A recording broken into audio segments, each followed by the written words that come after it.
Hello and welcome to fun learning. आज हम इस वीडियो में वॉलीबॉल की कोर्ट की मेजरमेंट, ठीक है, नेट, पोल और इसके रूल्स और रेगुलेशन, इन सब के बारे में अच्छे से डिस्कस करने वाले हैं।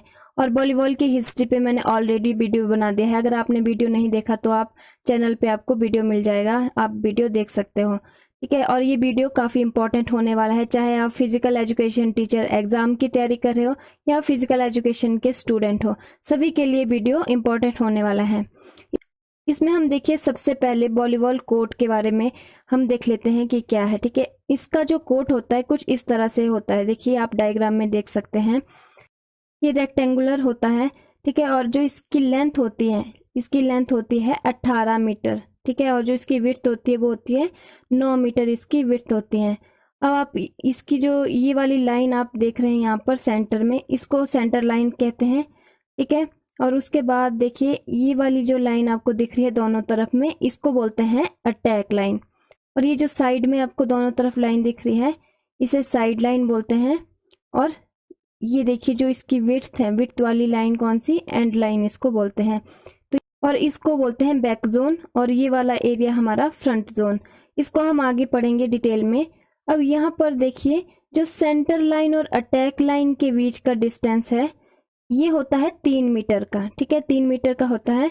और अटैक लाइन और एंड लाइन के बीच का जो डिस्टेंस है ये वाला डिस्टेंस है हमारा 6 मीटर का। फिर उसके बाद आप देख सकते हैं ये सारी लाइन जो आपको दिख रही है व्हाइट कलर में, ठीक है, मार्किंग, वो होती है 5 सेंटीमीटर चौड़ी, ठीक है। इसकी मार्किंग की जो लाइन है ये है 5 सेंटीमीटर चौड़ी होती है, यानी कि इसकी लाइन की विड्थ कितनी हुई, 5 सेंटीमीटर। उसके बाद इसके कोर्ट में और क्या चीजें होती हैं, ठीक है, उसे हम इस वाले डायग्राम के थ्रू समझेंगे। ये तो हमने पढ़ लिया, ठीक है। ये है बैक जोन, ये वाला एरिया दोनों तरफ में, और ये वाला एरिया हमारा फ्रंट जोन है, ठीक है। ये सेंटर लाइन। और अब देखिए यहाँ पर ये इसके दोनों तरफ में पोल लगे रहते हैं जिसपे नेट लगता है, ठीक है। और ये जो पोल का डिस्टेंस है साइड लाइन से, ये कितना होता है, ये होता है 1 मीटर, ठीक है। दोनों तरफ में 1 मीटर होता है पोल, यानी पोल हमारे 1 मीटर पे लगते हैं।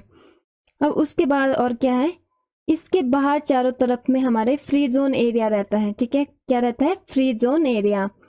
और अब ये फ्री जोन एरिया कितना होता है, ये होता है साइड लाइन से इसका डिस्टेंस होता है 3 मीटर का, ठीक है। लेकिन जो ऑफिशियल या वर्ल्ड कंपटीशन होते हैं फीवा के अकॉर्डिंगली जो इसका डिस्टेंस होना चाहिए साइड लाइन से वो होता है 5 मीटर। और इसका जो एंड लाइन से डिस्टेंस होना चाहिए वो होता है हमारा 6.5 मीटर, ये होना चाहिए, ठीक है। ये वाला डिस्टेंस होना चाहिए 6.5 मीटर का, ठीक है। उसके बाद इसमें हमारे सर्विस जोन रहते हैं, ठीक है। सर्विस जोन में क्या होते हैं, सर्विस करते हैं, ठीक है। सर्विस जोन से है सर्विस की जाती है। और इसकी जो लेंथ होती है ये होती है 3 से 8 मीटर, ठीक है। 3 से 8 मीटर इसकी लेंथ, और विड्थ तो इसकी अकॉर्डिंगली कोर्ट की विड्थ के अकॉर्डिंग ही रहती है 9 मीटर, ठीक है। तो ये हो गया सर्विस जोन। और उसके बाद इसमें और क्या होता है, इसमें लिब्रो रिप्लेसमेंट जोन इसमें रहते हैं, ठीक है, दोनों तरफ। और ये कहाँ होते हैं, हमारे अटैक लाइन से लेकर एंड लाइन के बीच में ये होते हैं दोनों तरफ को। यहाँ पर देखिए इसमें ही क्या होता है, 1.75 मीटर पे एक लाइन लगी रहती है, ठीक है, जो क्या होती है, कोचेज रिस्ट्रिक्शन लाइन ये होती हैं, कोचेज यहाँ पर नहीं आ सकते हैं, ठीक है। और इनके बीच में क्या होता है, सब्स्टिट्यूशन जोन यहाँ पर होता है, ठीक है। यहाँ पर खिलाड़ी सब्स्टिट्यूट होते हैं। फिर उसके बाद क्या रहता है, यहाँ पर बाहर में टीम बेंचेज यहाँ पर लगे रहते हैं, और यहाँ पर एक स्कोरर टेबल होता है, ठीक है। और फ्री जोन एरिया के बाहर साइड में, ठीक है, दोनों तरफ पे क्या रहते हैं, 3 बाय 3 मीटर के हमारे वार्मिंग अप एरिया यहाँ पर रहता है। तो ये था पूरा कोर्ट, ठीक है, कोर्ट के बारे में। कौन अब हम इसकी रोटेशन के बारे में यहाँ पर समझेंगे, ठीक है। इसको ध्यान से देखना, काफी बच्चों को इसमें कंफ्यूजन हो जाती है। जो इसकी रोटेशन है वो होती है क्लॉकवाइज, ठीक है। और जो इसकी पोजीशन होती है, यानी कि ये खड़े कैसे होते हैं, ये खड़े होते हैं एंटी क्लॉकवाइज, ठीक है। ये देखिए ये इस तरह से खड़े हैं एंटी क्लॉकवाइज, यानी घड़ी की सुइयां जिस डायरेक्शन में घूमती हैं ये उसके उल्टी डायरेक्शन में ये खड़े हुए रहते हैं। और इनको देखिए क्या क्या कहते हैं, इनको जो नंबर 1 प्लेयर है इसको यूनिवर्सल कहते हैं, ठीक है। नंबर 2 हमारा राइट साइड अटैकर है, ये सेंटर ब्लॉकर है नंबर 3, ये काउंटर अटैकर नंबर 4, ठीक है। नंबर 5 हमारा सेटर है और नंबर 6 ये हमारा लिब्रो, ठीक है, मिडल ब्लॉकर है लिब्रो। अब ये तो हमने देख लिया कि पोजीशन इसकी कैसी है, एंटी क्लॉकवाइज है और रोटेशन इसकी क्लॉकवाइज, ठीक है। ये कैसे घूमते हैं, ये क्लॉकवाइज इसकी रोटेशन होती है। यानी कि जो नंबर 1 प्लेयर है, ठीक है, वो नंबर 6 पे आएगा, 6 वाला 5 पे आएगा, 5 वाला 4 पे, 4 वाला 3 पे, 3 वाला 2 पे और 2 वाला 1 पे। तो इस तरह से ये क्लॉकवाइज रोटेशन होती है। और रोटेशन कब होती है, ठीक है, जब भी कोई टीम पॉइंट जीतती है, ठीक है, और उसकी सर्विस होती है, तो जो सर्विंग टीम होती है, ठीक है, वहां पर रोटेशन होती है और सर्विस करने से पहले ये रोटेशन करेंगे, ठीक है। और इनकी रोटेशन बिल्कुल ऐसे ही होनी चाहिए, सीक्वेंस में होनी चाहिए। इसमें एक एक्सेप्शन है, ठीक है, लिब्रो। लिब्रो जो है वो फ्रंट जोन में नहीं खेल सकता है, ठीक है, ये अटैकर नहीं हो सकता, ये डिफेंडिंग प्लेयर ही है। हम इसके बारे में नेक्स्ट आगे पढ़ेंगे, ठीक है। तो ठीक है, ये तो था रोटेशन के बारे में। फिर उसके बाद हम पढ़ेंगे इसके टेम्परेचर के बारे में। अब जैसा आप जानते हैं कि जो वॉलीबॉल का खेल है ये इंडोर गेम भी है, ठीक है, जहां पर इसका टेम्परेचर कितना होना चाहिए, मैक्सिमम 25 और मिनिमम 16 डिग्री सेंटीग्रेड ये होना चाहिए। फिर उसके बाद है लाइट इंटेंसिटी, ठीक है, ये कितनी होनी चाहिए, जो प्लेइंग एरिया है उसके आधार पर, ठीक है, जो खेल स्थल है उसके आधार से 1 मीटर ऊपर, ठीक है, ये मापी जानी चाहिए। ये कितनी होनी चाहिए, 1000 से 1500 लक्स के बीच में ये होनी चाहिए। और ये लक्स क्या है हमारा, ये प्रकाश को, लाइट को मापने की यूनिट होती है। ये तो हो गया। उसके बाद हम इसके नेट और पोस्ट के बारे में डिस्कस करते हैं। इसका जो पोस्ट है, ठीक है, व्हाइट कलर का ये पोस्ट होता है और ये एडजस्टेबल होना चाहिए। एडजस्टेबल यानी कि इसकी जो लेंथ है उसको घटाया बढ़ाया जा सकता है। जैसा आप जानते हैं कि जो नेट हाइट होती है वो मेंस और वीमेंस के लिए अलग अलग होती हैं। इसीलिए क्या है, इसके जो पोस्ट है वो एडजस्टेबल होते हैं, ठीक है। और इसमें देखिए पोल की हाइट कितनी होती है, 2.55 मीटर होनी चाहिए। और इसका डिस्टेंस क्या होना चाहिए साइड लाइन से, हमने पहले भी पढ़ा, ठीक है, साइड लाइन से दोनों तरफ को 1 मीटर के डिस्टेंस पर ये पोल लगे होते हैं। तो इस तरह से इसके पोल टू पोल डिस्टेंस कितना हो गया, ये ऑटोमेटिकली 11 मीटर हो गया, ठीक है। 9 मीटर का तो हमारा कोर्ट का एरिया था और 1-1 मीटर साइड को हमारे पोल लग गए, तो total pole to pole distance हो गया 11 मीटर का। तो उसके बाद हम नेट के बारे में पढ़ते हैं, ठीक है। नेट की जो हाइट है, ठीक है, ये हाइट इसकी कितनी होनी चाहिए, मेंस के लिए होती है 2.43 मीटर और वीमेंस के लिए 2.24 मीटर इसकी हाइट होती है। तो उसके बाद जो इसकी लेंथ होती है, ठीक है, ये इसकी लेंथ इसकी होती है 9.50 से 10 मीटर के बीच में इसकी लेंथ होनी चाहिए। और इसकी जो विड्थ है, ठीक है, कितना चौड़ा होना चाहिए, 1 मीटर ये चौड़ा होना चाहिए, ठीक है। फिर उसके बाद जो इसके बॉक्सेस रहते हैं, ठीक है, इसके बॉक्सेस कितने के होते हैं, 10 बाय 10 सेंटीमीटर के ये होते हैं। और टोटल इसमें कितने बॉक्सेस होते हैं, 1000 बॉक्सेस इसमें होते हैं। और नेट के ऊपर एक पट्टा सा लगा रहता है, ठीक है, 7 सेंटीमीटर चौड़ा होता है। और उस तरह से ही इसके नीचे भी एक पट्टा होता है निचली तरफ को, वो होता है 5 सेंटीमीटर चौड़ा, ठीक है। हमने नेट और पोस्ट की मेजरमेंट यहाँ पर कर ली। नेक्स्ट हम करेंगे एंटीना, ठीक है। एंटीनाज लगे रहते हैं यहाँ नेट के ऊपर। ये क्यों लगे रहते हैं, क्योंकि गेम में नेट को टच करना फॉल होता है, ठीक है, इसलिए नेट टच हुआ है या नहीं हुआ है ये देखने के लिए क्या लगे रहते हैं, एंटीनाज यहाँ पर लगे रहते हैं, जो कि एक फ्लेक्सिबल रॉड का ये बना हुआ होता है, जिसकी लेंथ कितनी होती है, इसकी लेंथ होती है 1.80 मीटर इसकी लेंथ होती है। और जो इसका डायमीटर होता है, व्यास कितना होता है इसका व्यास होता है हमारा 1 सेंटीमीटर। और ये एंटीना जो होता है, ठीक है, ये कैसा होता है, ये रेड और व्हाइट 2 कलर में होता है, ठीक है। 10 सेंटीमीटर इसमें रेड कलर रहता है और 10 सेंटीमीटर इसमें व्हाइट कलर रहता है। अभी कुछ देर पहले हमने पढ़ा था कि जो नेट की विड्थ होती है, चौड़ाई कितनी होती है, 1 मीटर तो नेट होता है चौड़ा, तो 1 मीटर तो ये नेट में ही होता है, ठीक है। जो बाहर को निकला रहता है इसका भाग, वो होता है 80 सेंटीमीटर, क्योंकि 1.80 मीटर इसकी टोटल लंबाई है। फिर बॉल की मेजरमेंट देखते हैं। बॉल का जो वेट होता है वो होता है 260 से 280 ग्राम के बीच में। फिर है इसका सरकमफ्रेंसेस, यानी इसकी परिधि, ठीक है, ये जो बाहर से हम इसको पूरा गोलाई में नापेंगे तो ये कितना होगा 65 से 67 सेंटीमीटर। और इसमें एयर प्रेशर कितना होता है 0.35 से लेकर 0.335 kg पर सेंटीमीटर स्क्वायर, इसका एयर प्रेशर इसमें रहता है। फिर उसके बाद हम इसके रूल्स को पढ़ेंगे यहाँ पर। तो सबसे पहले देखिए प्लेयर्स। तो वॉलीबॉल में कितने प्लेयर होते हैं 6 प्लेयर इसमें होते हैं। 6 प्लेयर एक टाइम पर कोर्ट में खेलते हैं और 6 इसमें एक्स्ट्रा होते हैं, सब्स्टिट्यूशन में होते हैं। तो टोटल एक टीम में कितने प्लेयर होते हैं 12 खिलाड़ी इसमें एक टीम में होते हैं टोटल, ठीक है। 6 इसमें एक्स्ट्रा होते हैं और 6 खेलते हैं कोर्ट पे। फिर उनकी जो ड्रेसेस है, ठीक है, जो इनकी यूनिफॉर्म है उसके बारे में देखते हैं। इन सभी खिलाड़ियों की जो ड्रेस है वो एक सी रंग की यहाँ पर होनी चाहिए सिवाय लिब्रो को छोड़कर, ठीक है। लिब्रो एक ऐसा प्लेयर होता है टीम में जिसकी ड्रेस जो वो सबसे डिफरेंट होती है। ये आप यहाँ पर देख सकते हैं इमेज में, ठीक है, कि सभी की ड्रेस जो वो सेम कलर की है। एक जो बीच में यहाँ खिलाड़ी है उसकी ड्रेस जो है वो सबसे डिफरेंट है यहाँ पर। और इनकी जो ड्रेसेस है उन पर 1 से 28 तक यहाँ नंबर्स होने चाहिए, ठीक है। और उन नंबरों का जो आकार है, ठीक है, वो चेस्ट की तरफ से कितना होना चाहिए 15 सेंटीमीटर यहाँ पर होना चाहिए और पीठ की तरफ से 20 सेंटीमीटर ऊंचे ये नंबर लगे होने चाहिए। और इन नंबरों की जो मोटाई है, ठीक है, इनकी मोटाई 2 सेंटीमीटर तक ये होनी चाहिए। फिर हम पढ़ेंगे लिब्रो के बारे में, ठीक है। लिब्रो खिलाड़ी एक ऐसा खिलाड़ी होता है, ठीक है, जिसकी ड्रेस जो है वो सबसे डिफरेंट होती है। और ये 12 खिलाड़ियों में से 2 यहाँ पर लिब्रो होते हैं। एक यहाँ पर कोर्ट में खेलता है एक टाइम पर और जो दूसरा होता है वो सब्स्टिट्यूशन में होता है। और लिब्रो एक डिफेंसिव प्लेयर होता है, ठीक है, और इसको बैक जोन में ही खेलना होता है और बैक जोन में ही इसको रिप्लेस किया जा सकता है, ठीक है।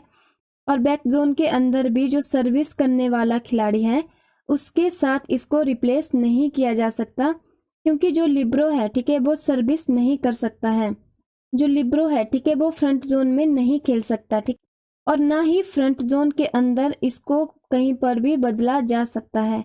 यानी कि जो लिब्रो है, ठीक है, ना वो सर्विस कर सकता है, ना ही वो अटैक कर सकता है, ठीक है, और ना ही वो टीम का कैप्टन बन सकता है।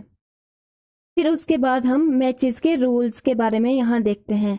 सबसे पहले देखिए एक मैच के अंदर यहाँ पर कितने सेट होते हैं, ठीक है। एक मैच के अंदर 3 या 5 सेट यहाँ पर होते हैं। बेस्ट ऑफ 3 या बेस्ट ऑफ 5 यहाँ खेला जाता है। और एक सेट में कितने 25 पॉइंट यहाँ पर होते हैं, ठीक है। पहले 4 सेट में होते हैं 25 पॉइंट और जो 5वां सेट होता है उसमें 15 पॉइंट होते हैं, ठीक है। 5वां सेट होता है 15 पॉइंट्स का। जो वॉलीबॉल का मैच है, ठीक है, वो टेनिस पॉइंट के आधार पर खेला जाता है, ठीक है। जो टीम यहाँ पर पहले 25 पॉइंट बना लेगी वो सेट को जीत जाती है। लेकिन यहाँ पर कंडीशन देखिए, जो टाई की सिचुएशन यहाँ पर हो जाती है, अगर दोनों ही टीमें 24-24 पर यहाँ बराबर हो जाती हैं तो उस स्थिति में क्या होता है, ठीक है। तो उस स्थिति में यहाँ पर अगर कोई एक टीम 1 पॉइंट लेकर, ठीक है, यहाँ पर 25 पॉइंट यहाँ पर बना लेती है तब वो यहाँ पर विजेता नहीं कही जाएगी। अब यहाँ पर जीतने के लिए क्या चाहिए होता है 2 पॉइंट की लीड यहाँ चाहिए होती है। जो टीम यहाँ पर पहले 2 पॉइंट की लीड कर लेगी तो वो यहाँ पर जीत जाती है, ठीक है। और जब तक यहाँ पर 2 पॉइंट की लीड नहीं हो जाती, ठीक है, तब तक ये मैच चलता रहेगा। फिर नेक्स्ट देखिए, अगर कोई टीम 5 सेट में से 3 सेट जीत जाती है, ठीक है, तो वो मैच वहीं पर खत्म हो जाता है। अगर यहाँ पर 2-2 के सेट से बराबरी हो जाती है तब जाके यहाँ 5वां सेट खेला जाता है। और यहाँ पर भी अगर 5वें सेट में टाई हो जाता है, यहाँ पर भी मैच तब तक चलता रहेगा जब तक 2 पॉइंट की लीड यहाँ नहीं हो जाती। फिर एक चीज इसमें और है यहाँ पर कि अगर कोई टीम मैच खेलने से ही यहाँ पर मना कर देती है तो यहाँ पर जो विपरीत टीम है, विपक्षी टीम है, उसे यहाँ पर विजेता घोषित कर दिया जाएगा और वो 0-3 से सेट से मैच जीत जाता है, ठीक है। और यहाँ पर पॉइंट क्या रहेंगे 0-25 यहाँ पर पॉइंट रहेंगे। फिर उसके बाद है सर्विस रूल। सबसे पहली चीज तो यहाँ है कि सर्विस करते हुए खिलाड़ी जो है वो एंड लाइन को यहाँ टच नहीं करना चाहिए, ठीक है। एंड लाइन के बाहर से उसे सर्विस जोन में रहकर उसे सर्विस करनी होती है। और यहाँ पर देखिए जो पहले और पांचवें सेट हैं वहां पर सर्विस कौन पहले करेगा उसका निर्धारण टॉस के द्वारा यहाँ पर होता है। और जो दूसरा, तीसरा और चौथा सेट है, ठीक है, यहाँ पर कौन पहले सर्विस करेगा उसका निर्धारण कैसे होता है, उसमें ये देखा जाता है कि पिछले सेट में किस टीम ने यहाँ पर सर्विस की थी वो टीम यहाँ पर सर्विस नहीं करेगी, ठीक है, उसकी विपरीत टीम सर्विस करेगी। फिर इसमें जो सर्विस है वो सीटी बजने के 8 सेकंड के अंदर यहाँ पर करनी चाहिए। सर्विस पे रेफरी विसल बजाता है, ठीक है, और रेफरी के विसल बजने के 8 सेकंड के अंदर खिलाड़ी को यहाँ पर सर्विस करनी होती है। फिर नेक्स्ट है इसमें टाइम आउट, ठीक है, वॉलीबॉल के अंदर कितने टाइम आउट दिए जाते हैं, ठीक है, तो प्रत्येक सेट में, हर एक सेट में एक टीम को यहाँ पर 2 टाइम आउट दिए जाते हैं, ठीक है, एक टीम को हर सेट के अंदर 2 टाइम आउट यहाँ दिए जाते हैं 30-30 सेकंड के। और ये टाइम आउट आते खेल में नहीं ले सकते हैं, ठीक है, जब खेल रुकता है या सर्विस ब्रेक होती है उस समय पर टाइम आउट ले सकते हैं। और इसके अलावा, ठीक है, इसके अलावा यहाँ पर 2 टेक्निकल टाइम आउट खुद ही मिल जाते हैं, ठीक है, 60-60 सेकंड के। और ये कब दिए जाते हैं, जब लीडिंग टीम के 8 पॉइंट हो जाते हैं तब पहला टेक्निकल टाइम आउट दिया जाता है, और उसके बाद जब 16 पॉइंट हो जाते हैं तब दूसरा टेक्निकल टाइम आउट यहाँ पर मिल जाता है। और टाइम आउट के दौरान जो है वो खिलाड़ी फ्री जोन में चले जाते हैं, ठीक है। उसके बाद है सब्स्टिट्यूशन, ठीक है, कितने यहाँ पर सब्स्टिट्यूशन होते हैं एक सेट में और किस तरह से होते हैं ये हम यहाँ पर देखते हैं कि जो मैक्सिमम 6 सब्स्टिट्यूशन यहाँ पर एक सेट में हर टीम यहाँ पर ले सकती है, यानी 2 या 2 से ज्यादा प्लेयर भी यहाँ पर सब्स्टिट्यूट हो सकते हैं एक टाइम पे, ठीक है, उस सेम रिक्वेस्ट के अंदर। और एक चीज है यहाँ पर, एक सेट में जो है वो एक खिलाड़ी एक ही बार बदला जा सकता है और वो उसी खिलाड़ी के जगह पर वापिस सेट में आ सकता है जिसकी जगह उसे बदला गया हो। फिर है सेट के मध्य अवकाश, यानी कि सेट के बीच में इंटरवल टाइम कितना दिया जाता है। यहाँ पर 2 सेट के बीच में 3 मिनट का इंटरवल टाइम दिया जाता है, लेकिन जो यहाँ पर सिर्फ दूसरे और तीसरे सेट के बीच जो इंटरवल टाइम है, ठीक है, उसे 10 मिनट तक यहाँ पर बढ़ाया जा सकता है। फिर नेक्स्ट है यहाँ पर निर्णायक या ऑफिशियल। इसमें कितने ऑफिशियल होते हैं, इसमें होते हैं देखिए 2 इसमें रेफरी होते हैं, ठीक है, first referee and second referee. उसके अलावा यहाँ पर एक स्कोरर होता है और यहाँ पर 2 या 4 यहाँ पर लाइनमैन होते हैं। यहाँ पर लाइनमैन का क्या काम होता है, ये यहाँ पर देखते हैं कि जो सर्विस करते हुए खिलाड़ी ने एंड लाइन को टच तो नहीं किया कहीं, और खेलते समय जो बॉल है वो कोर्ट के अंदर गिरी है या कोर्ट के बाहर गिरी है, ये सब देखना होता है लाइनमैन का काम। फिर उसके बाद लास्ट है कार्ड, ठीक, कार्ड्स में देखिए यहाँ 2 रंग के यहाँ कार्ड दिखाए जाते हैं, येलो एंड रेड, लेकिन इन्हें 4 तरह से यहाँ दिखाया जाता है। सबसे पहले देखिए येलो कार्ड, येलो कार्ड यहाँ वार्निंग के लिए दिखाया जाता है, ठीक है। गेम में कार्ड कब दिखाए जाते हैं, जब भी कोई रूड कंडक्ट होता है या खिलाड़ी कोई मिसबिहेव करता है किसी भी ऑफिशियल के साथ या आपस में झगड़ा करते या किसी तरह का रूड कंडक्ट यहाँ पर होता है तो यहाँ पर कार्ड दिया जाता है। तो पहला येलो कार्ड यहाँ वार्निंग के लिए दिया जाता है, ठीक है। उसके बाद एक बार वार्निंग के बाद यहाँ दूसरी बार रेड कार्ड यहाँ दिया जाता है जिसमें पेनल्टी दी जाती है। इसमें 1 पॉइंट और जो सर्विस है वो दूसरी टीम को दी जाती है। अब तीसरा देखिए, जो येलो और रेड कार्ड है वो अगर एक ही हाथ में अगर दिखाए जाते हैं तो इसका मतलब क्या होता है कि जो प्लेयर है वो इस सेट में अब नहीं खेल सकता, ठीक है, उसे कोर्ट को छोड़कर जाना होता है और उसकी जगह पर दूसरे खिलाड़ी को यहाँ प्लेस किया जाता है। और अगर येलो और रेड कार्ड, ठीक है, सेपरेट हैंड में अलग अलग हाथ में अगर दिखाए जाते हैं तो इसका मतलब होता है जो प्लेयर है, ठीक है, उसको मैच से ही यहाँ पर निकाल दिया जाता है, एक्सपेल्ड कर दिया जाता है और वो अब इस मैच में और नहीं खेल सकता है। तो यहाँ पर ये हमने कुछ इसके रूल्स और इसकी मेजरमेंट्स के बारे में हमने पढ़ा। आई होप आपको ये वीडियो अच्छा लगा हो, आपके लिए हेल्पफुल रहा हो। अगर आपको वीडियो अच्छा लगा हो तो वीडियो को लाइक कीजिए और चैनल को सब्सक्राइब कीजिए।